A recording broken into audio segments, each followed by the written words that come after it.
All right, we're back here for video number 2. Might touch back on the third etude. However, we're going to go straight to the technical etude, number 6. Okay, this is a great etude. I actually suggested this to a lot of my students last summer to practice just for the for giggles. And guess what? They ended up picking it. So if you were my good student and you actually practiced it, which was probably maybe one person, congratulations, since you got a head start. For all those other ones out there, maybe you should take my advice next summer and practice that etude that I give you. But anyway, so now it's still not too late to learn this etude. It's so simple to learn this etude. We're going to go right back to the previous video I just had. And what's the advice? Well, when you're talking about technique, how do you learn it? It's a lot of notes. It's kind of, it's a little bit over your head sometimes. So what do you got to do? You got to break it down to, small increments that you can do well.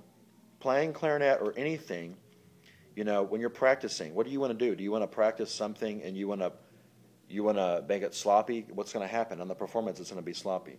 You have to always be performing while you're practicing, or practicing like you want to perform, okay? Some people call it performance all the time. Some people call it practice all the time. It doesn't really matter. But the point is that if you want to play this etude with all the right notes and all the right articulations, you have to practice it like that, okay? So how do we do that? We take small pieces, like a beat, like I talked about, and when we do beat-to-beat exercises, we're always going to go to the next beat. Why? Like I said in the previous video, because it connects the beat. If I go, well, where the heck is that going? It's going to the next beat. Okay? And then vice versa, the next beat, they're always going to the next beat. Or if I play one measure, it's going to go. I'm going to always go to the second measure, okay? Because otherwise, I don't even know. It's like going to the store. You get right there before the parking spot, and then you stop, and then you park, or something weird. I'll have a better analogy later. However, this etude is so simple. Start as slow as Christmas, as slow as you needed to have, or whatever. I would recommend to start somewhere around 60. So let's try that. We're going to just cruise along, beat to beat.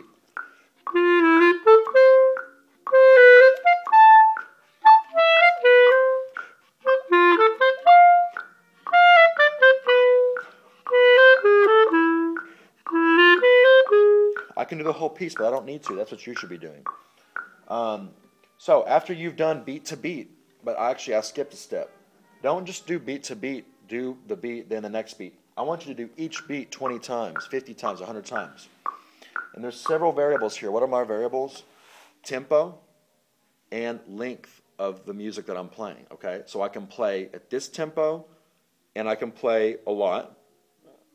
The faster I go, the less I can play perfectly, okay? So if you're going to go really slow, then you could probably play a whole line at a time,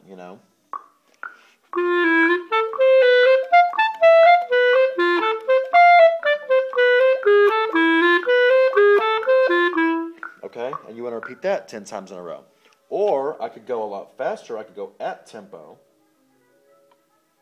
and I could play one beat at a time because it's faster tempo, so I'll play less, or I could do one measure.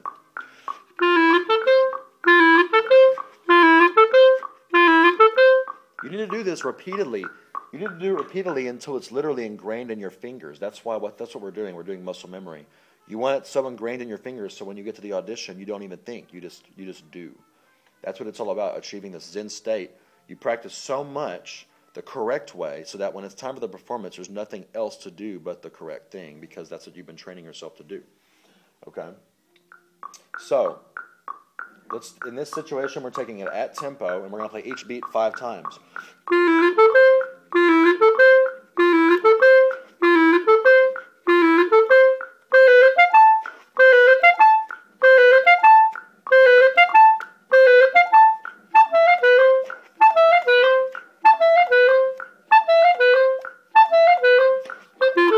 Etc. You can do it. Guess how long that's going to take? Even if you just do beat to beat.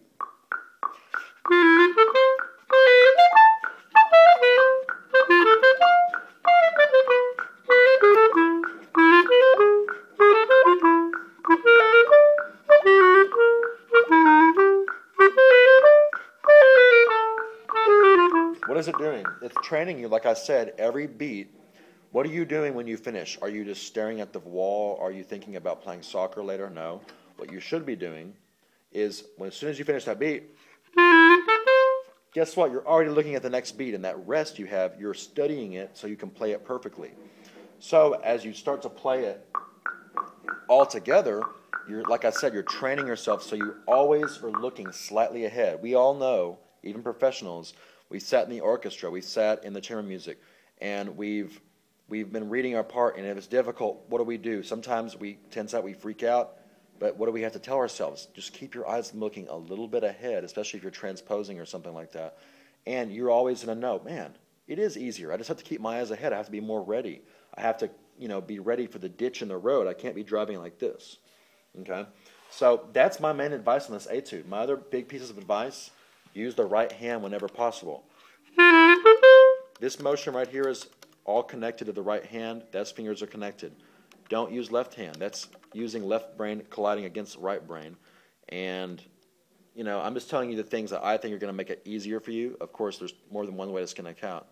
But I'm going to suggest that you use right hand as much as possible in this thing, especially at measure 20. All that good stuff on the C sharps. The right hand B's and all that stuff. The other big thing about this etude that I'm going to have to tell you right now is going to shoot people dead is articulation. Okay? If you can't play the articulation, you might as well go back to square one, because that's what this whole piece is about, is tricking you up on articulation. There's at least 8 or so different combinations we have. So besides practicing those, exactly like this on the side,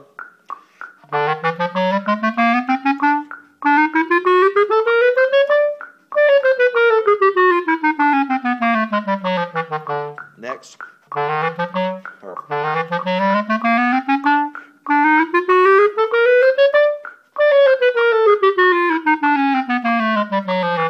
okay, you need to practice those articulations every day if you want to actually get better at the articulation. Another way to practice, let's break the articulation down further. Whenever I'm doing slur 3 tongue 1, what am I actually doing with my tongue? Well, this is it.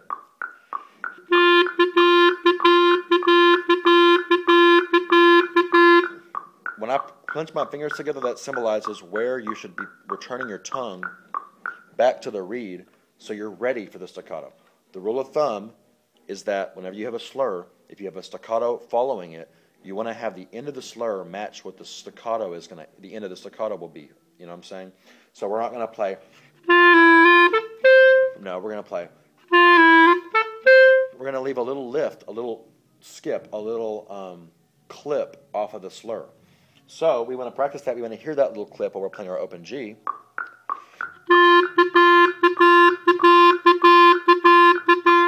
All those times that we have any slur, we want to hear that kind of action going on.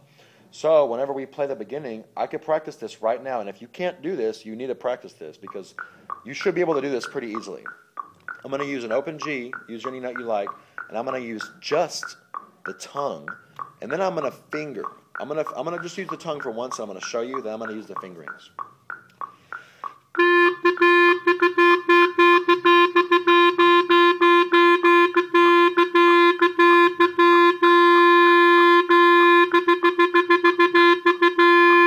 Etc. You see what I'm saying? So now, that's exactly what my tongue is doing during...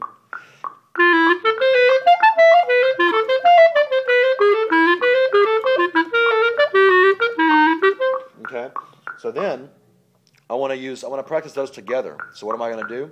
I'm going to finger my left hand in the air or on my barrel, right hand here, so I can get the coordination going without actually having to play it. Focus on the airstream being constant, and focus on the tongue being precise.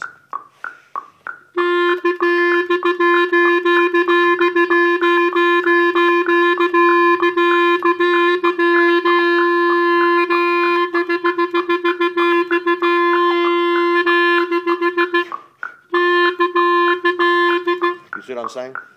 So these are all great exercises you can be doing. I think this video is long enough so far, so do that and I'll get back to you. Thanks.